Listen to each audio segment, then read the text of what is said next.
Oui, bonjour. Je vous parle encore de storytelling ce matin. Vous savez comment, peut-être vous ne savez pas, j'adore m'en parler, de vous partager des histoires, mais surtout à partir d'un objet. Puis vous savez qu'à partir d'un objet, c'est excellent. Ça amène du concret, hein, parce que tout est... Il n'y a plus grand concret, hein, je veux dire, il n'y a plus de CD, il n'y a plus de DVD, il n'y a presque plus de livres, etc. Donc le concret, quand vous présentez une histoire, en présentiel ou même en virtuel, c'est super intéressant, ça fait un ancrage et tout ça. Et aujourd'hui, je vais vous parler, et regardez, c'est, je ne sais pas si vous voyez, là, 38 en Italie, à Venise, voilà quelques années, avec ma belle gang de bateaux dragons. Bateau Dragon, je vous fais une petite parenthèse, c'est un long bateau. On est 20 rameurs. Il y a un barreur en arrière. Il y a quelqu'un qui tape peut-être même du tambour en avant, qui donne le rythme et tout ça. Et j'ai vécu une de mes plus belles expériences de Bateau Dragon. C'est à Venise. Et on a, toute notre belle gang, on a participé au festival Vogalonga. Ça veut dire c'est 2500 rameurs dans toutes sortes d'embarcations, kayak, gros bateaux antiques. Je pense qu'il y avait-tu des pédalos, je sais pas. Puis il y avait nous, Québécois, Canadiens, avec le bateau Dragon. Et on faisait les 32 kilomètres. On partait de Venise, on allait jusqu'à Burano, et on revenait. Et c'était une expérience extraordinaire. Et juste pour vous dire qu'à la fin, ils nous attendaient, ils nous donnaient les médailles, puis ils nous disaient notre nom. André Hamilton, Canada, et il nous donnait nos médailles. Et c'était génial et tout ça. Ça, c'est la partie anecdote. Et je vais vous donner un petit truc aujourd'hui, OK? Si vous voulez avoir une histoire qui a beaucoup plus d'impact, c'est fun d'une anecdote. Hein, on partage ça comme ça.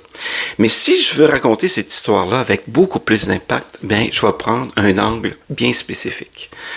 Par exemple, cette histoire-là de la Vogalonga, je vais prendre l'angle de l'esprit d'équipe. Parce qu'imaginez-vous, un bateau dragon, et ça c'était génial, hein, parce qu'on était une vingtaine de personnes, on n'était pas des gens avec... C'était un groupe pêle-mêle, puis on n'était pas très habitués à ramer ensemble. Vous savez que le bateau dragon, il faut vraiment... Même moi, si je vais plus vite, ça avancera pas plus vite. Hein. C'est vraiment l'équipe qui doit aller au même rythme et tout ça. Il y a eu un grand défi lors de ce festival-là. C'est que, oui, c'est beau, on a fait les 32 kilomètres, il avait fermé tous les canaux à la navigation, mais à la fin, ils ont tout réouvert. Je sais pas si vous êtes allé à Venise, mais là, tous les bateaux, les vaporettos et tout ça, et là, ça faisait beaucoup de vagues. Pour un bateau dragon, c'est dangereux. Parce qu'un bateau dragon, ça n'a pas beaucoup de tirant d'eau, donc on peut facilement chavirer.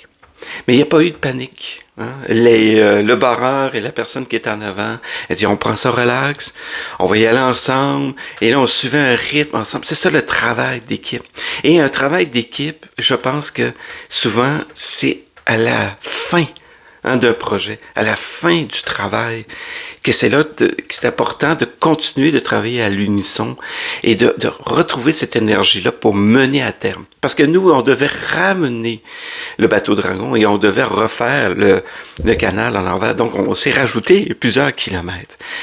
Mais c'est ça. Et ça a été merveilleux. Il n'y a pas eu de panique. On s'est bien rendu.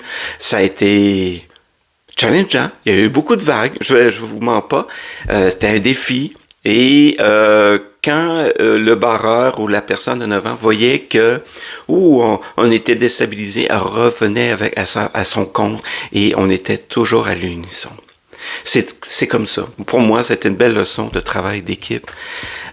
Travail d'équipe, on est ensemble. Il n'y a pas personne qui doit tirer d'un bord ou de l'autre, aller plus vite que les autres.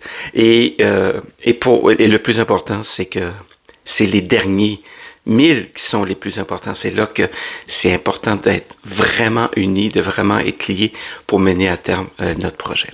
Donc, c'était juste un petit exemple comme ça de ce matin que je vous donnais d'une histoire de storytelling. Et j'espère que vous avez aimé. Et je vous dis à la prochaine. Merci.